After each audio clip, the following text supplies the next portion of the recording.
Let's get you all the updates on the SIR showdown that's not just now limited to Bihar but is also now playing out in Tamil Nadu. The Election Commission has responded to Congress MP P. Chidambaram's claim of a poll conspiracy in Tamil Nadu. The EC has essentially fact-checked his statement, dismissing the allegation, referring to it as misleading, referring to it as absurd and baseless, saying it's absolutely bizarre to connect the Bihar SIR with Tamil Nadu, where SIR, which is that special intensive revision, has not even been rolled out yet. The EC has also clarified that residents can register as voters anywhere. But what is it that P. Chidambaram said that's led to, in fact, the EC coming out with this clarification? P. Chidambaram yesterday had alleged that 6.5 lakh migrant workers have been added as voters in Tamil Nadu, calling it alarming, saying this is illegal. Chidambaram accused the Election Commission of attempting a demographic shift. He alleged that the EC is abusing its powers to influence elections. So he claimed that 6.5 lakh Bihari migrants have now been shifted to the voter rolls in Tamil Nadu. Now the EC questioned this, saying, where did you even get these numbers from? Calling it, like I said, absurd and meaningless. So these are the comments that were made by P. Chidambaram. Let's get you now an exclusive conversation with Congress MP Karthi Chidambaram. So Karthi, thank you very much for your time. Vanakkam. The Election Commission has said that any claims being made right now by Mr. Chidambaram, by you, of 6.5 lakh voters being added to the electoral roll in Tamil Nadu is misleading. It's absurd. These are the exact words that they've used. Tamil Nadu, of course, goes to polls next year. So at this point, to make these comments when an SIR hasn't even been initiated in Tamil Nadu, is this just, needless? Is it fear-mongering right now?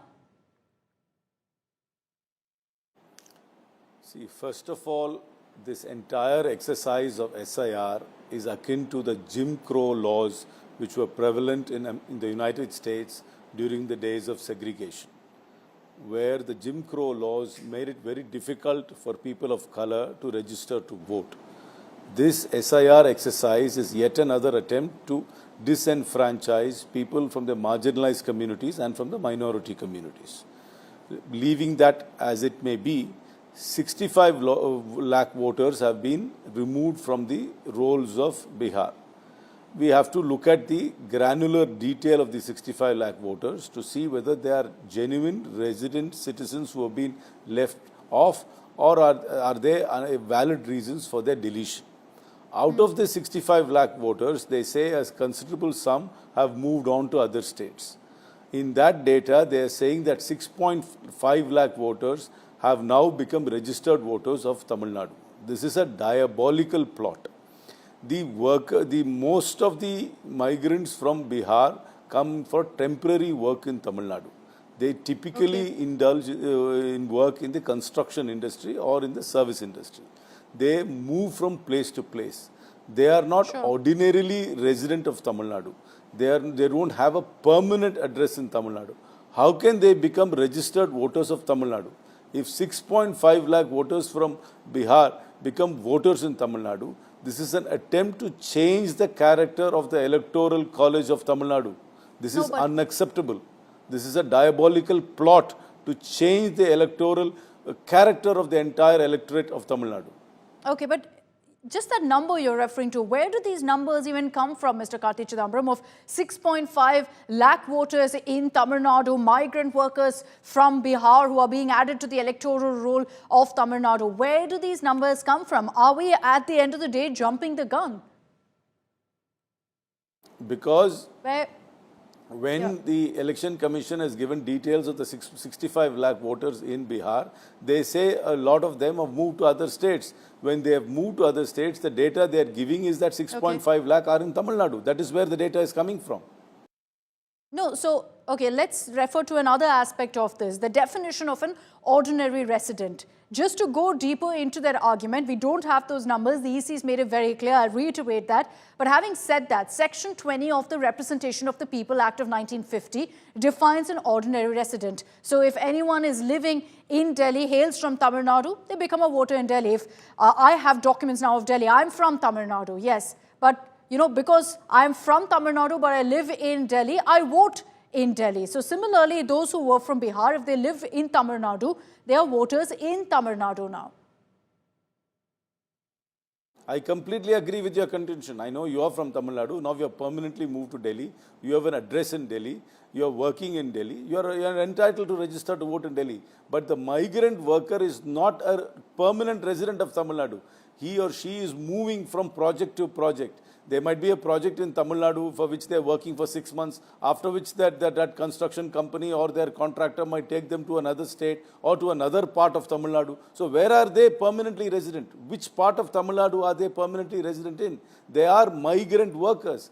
Don't they go back to their home state for their festivals? Their roots are in their state. Their permanent residency is in their home state. Their permanent residency is not in Tamil Nadu.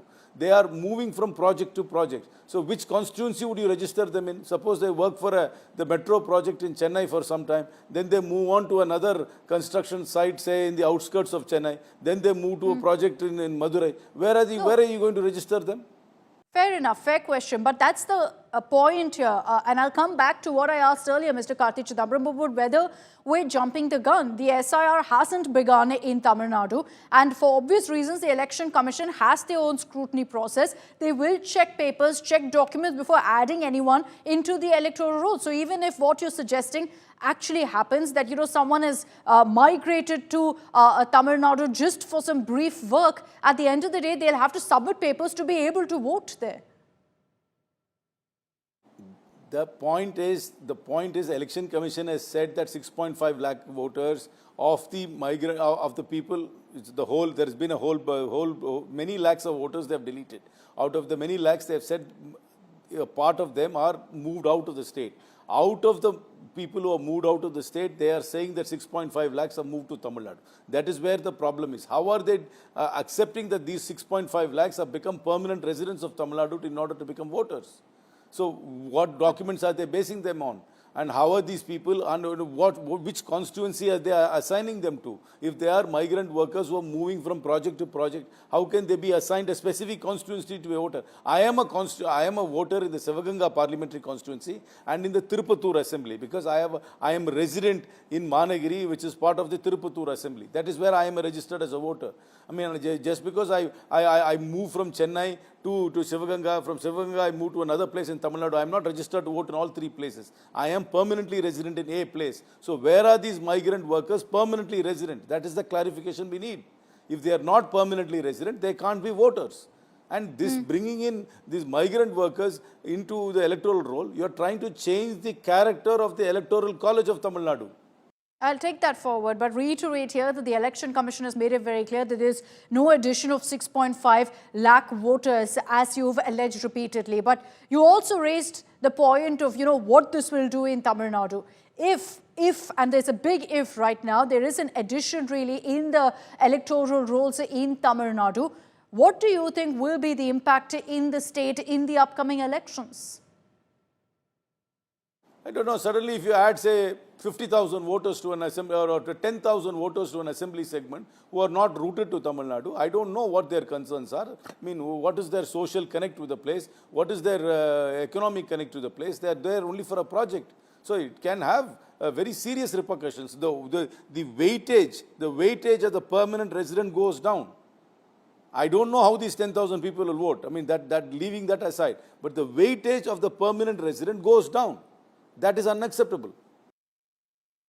And finally, your response to the Election Commission in their statement when countering Mr. Chidambaram's comments about the addition of votes in Tamil Nadu has said that all of this is an attempt to obstruct the ongoing SIR exercise in Bihar. What's your response to that specific allegation that the opposition is doing this, making these comments simply to obstruct an ongoing Election Commission exercise?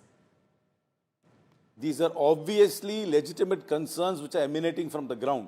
Will the Election Commission just simply stonewall or not answer these questions?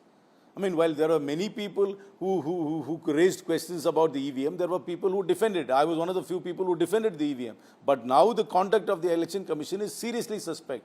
They must first of all should not have done this SIR exercise just a few months before the election. They should have given adequate time for people to verify the documents, to call for if they are deleted, they should be given enough time to appeal, and then they should share the data. We've been asking for the Election Commission to share the data in an electronic format, and they refuse to do it. I mean, they purposely wanted make it very difficult for us to troll through the data to find patterns, because if they give it to us in electronic format, we'll find that, be it addition, be it deletion, or anything else. But why is the Election Commission so loath to sharing data in an electronic format? Fair enough. You're seeking clarity, you're seeking transparency from the Election Commission. Fair demand. Thank you very much, Karthi Chidambaram, for your time and for joining us here on India Today.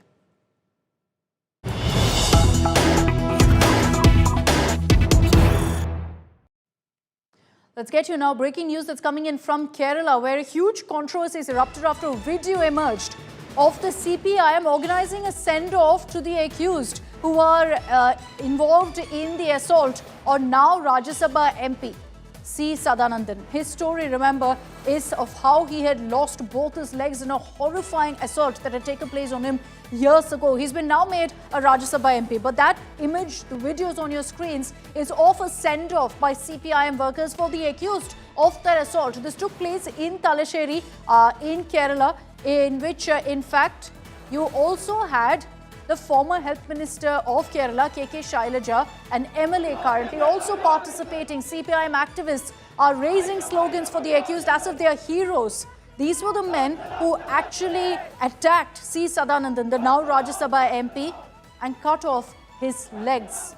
This is what's happening in Kannur, where there is a grand send-off. You'd think that they're heroes, but these are actually the men accused of attacking Sadanandan. Let me bring in Shibimol for more details on this. Shibimol, horrifying video really that's emerged of how people accused of assaulting, of cutting off, chopping off the legs of Sadanandan are being given a hero's farewell. Has there been any response really from the Kerala government on these videos? Well, actually, not really. There's not been any response from the CPIM or the Kerala government so far. But the BJP has hit out harshly against this, especially C. Sadanandan, saying that, as much as I understand this is their party nature, the fact that's concerning is it was under the leadership of former Health Minister and current MLA from his own constituency, Mattanur, K.K. Shailaja, who was renowned for her work as Health Minister in Kerala in the last Pinarayi Vijayan government. So somebody like her leading this, leading the send-off party sends a very wrong message to the society, and it's in a way motivating their workers instead of correcting themselves to commit more and more crimes is what C. Sadanandan has hit out at. But it's after a long 30 years, almost after 3 decades, that the accused in these cases are surrendering before the court. They were convicted by the Sessions Court in Talasheri in 1994 when the incident took place. Later, they were on bail and the appeal was being heard by the higher courts. The High Court had came down heavily against, these convicts, saying that there is no requirement to spread your political ideology by using the mode of violence. And later, they approached the Supreme Court. The Supreme Court refused to accept the case on the file. So after all the options being closed is when these convicts, the 8 CPIM convicts, surrendered before the Talasheri court today. Before being sent to jail, there was 2 send-off parties organized. One was at the Talasheri at the party office in Mattanur, and later inside the court premises, where we can see the workers raising slogans for the party, for these convicts. In fact, we've seen some similar scenes parties for men who had chopped off the legs of Sadanandan. Shibi, thanks for those details. Let's play out for you exactly what the Rajya Sabha MP Sadanandan had to say about his attackers being feted in this manner. കുറ്റവാളികൾക്ക് യാത്രയപ്പ് നൽകുകയും മുദ്രാവാക്യം വിളിക്കുകയും അതൊക്കെ അവരുടെ party കാര്യമാണ്. പക്ഷേ MLA എന്നുള്ള നിലയിൽ ജനപ്രതിനിധി ഞാൻ ഉൾപ്പെടുന്ന എൻ്റെ മണ്ഡലത്തിൽ MLA ആയിട്ടുള്ള ശൈലജ ടീച്ചർ അങ്ങനെ ഒരു യാത്രയപ്പ് ചടങ്ങിന് കാർമ്മികത്വം വഹിച്ചു എന്നുള്ളത് ദൗർഭാഗ്യകരമാണ്. അത് സമൂഹത്തിന് നൽകുന്ന സന്ദേശം വളരെ മോശമായൊരു സന്ദേശമാണ്. അവരെ തിരുത്തുന്നതിന് പകരം ഇനിയും ഇതുപോലുള്ള കുറ്റകൃത്യങ്ങൾ ചെയ്യാൻ പ്രേരണയേകുന്ന ഒരു സമീപനമാണ് ശൈലജ ടീച്ചർ സ്വീകരിച്ചത് എന്ന് ദൗർഭാഗ്യകരമായൊരു കാര്യം പറയേണ്ടതായി വന്നിട്ടുണ്ട്. Unfortunate images really that have come in. We're going to continue tracking all the reactions that come in on that story. From one controversy to another, let's get you now the latest from Tamil Nadu, where you have another newly elected Rajya Sabha MP, Kamal Haasan, in the midst of a controversy for his comments on education, on neet, when he linked Sanatan Dharam with education. Kamal Haasan at an event essentially said that education is the only weapon that can break the shackles of dictatorship, that can break the shackles of Sanatan Dharam. These are the comments he's made. And that's led to the BJP going all out at Kamal Haasan, accusing him of creating a divide in society, likening his comment to the Udayanidhi Stalin Sanatan Dharam controversy. ஏன்னா 2017க்கு பிறகு இவர்களால் இந்த முயற்சியை தொடர முடியவில்லை. இப்ப புரியுதா? ஏன் NEET வேண்டாம்ங்கறங்க.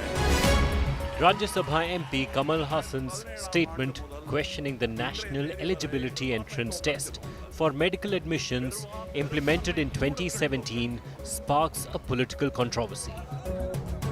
While arguing that the law had crushed the dreams of medical aspirants from poor and marginalized backgrounds, Kamal Haasan claimed that education is the only weapon capable of dismantling the shackles of dictatorship and Sanatan. இந்த மேடையில பார்த்த டாக்டரை அடுத்த வருஷம் பார்க்க முடியாது. ஏன்னா 2017க்கு பிறகு இவர்களால் இந்த முயற்சியை தொடர முடியவில்லை. இப்ப புரியுதா? ஏன் நீட் வேண்டாம்ங்கறங்க. இது சர்வாதிகார சங்கிலிகளை, சனாதன சங்கிலிகளை எல்லாம் நொறுக்கி தள்ளக்கூடிய ஒரே ஆயுதம் இதுதான். The DMK and Congress backed Kamal Haasan's stand on neet. There is no difference because of caste in that area, in doctors, in medicine, in everywhere. Where the people are well educated, this difference goes away. This need is stopping poor people from having education. जिस तरह का education हमारे यहाँ दी जा रही है और जिस तरह से सिलेबस तैयार किए जा रहे हैं, वो अगर पढ़ेंगे भी छात्र तो कम्युनल होंगे और जात पात करेंगे. तो इसीलिए तो यह सरकार, जो केंद्र की सरकार, वो चाहती है कि शिक्षित लोग न हो. But Kamal Haasan's description of education as a weapon to counter Sanatan Dharam angered the BJP. Education definitely uplifts the life pattern of the people. But it is not against Sanatan Dharam. Why he is linking that with this? Why are you talking about Sanatan? Because if he talks about Sanatan, Udayanidhi will be happy, Stalin will be happy. Meanwhile, NCP SCP MLA Jitendrawad is brazening it out after his statement on Sanatan Dharam triggered a row. सनातन धर्म ने ही उन्होंने जो लिख के रखा है, उन्होंने जो इस देश में फैला है, उससे ही ये देश में वर्ण व्यवस्था बढ़ी, इससे ही इस देश में धर्मद्वेष बढ़ा. तो सनातनियों को विरोध करना यह हमारा खुद का स्वयं व्यक्तिगत धर्म बनता है. Tamil Nadu Deputy CM Udayanidhi Stalin had also made similar comments on Sanatan Dharam that received massive backlash. சிலவற்றை நாம் ஒழிக்கத்தான் வேண்டும், எதிர்க்க முடியாது. கொசு, டெங்கு காய்ச்சல், மலேரியா, கொரோனா, இதையெல்லாம் நம்ம எதிர்க்க கூடாது, ஒழித்து கட்ட வேண்டும். With Pramod Madhav, Bureau Report, India Today. And that's all we have time for in this edition of Super 6.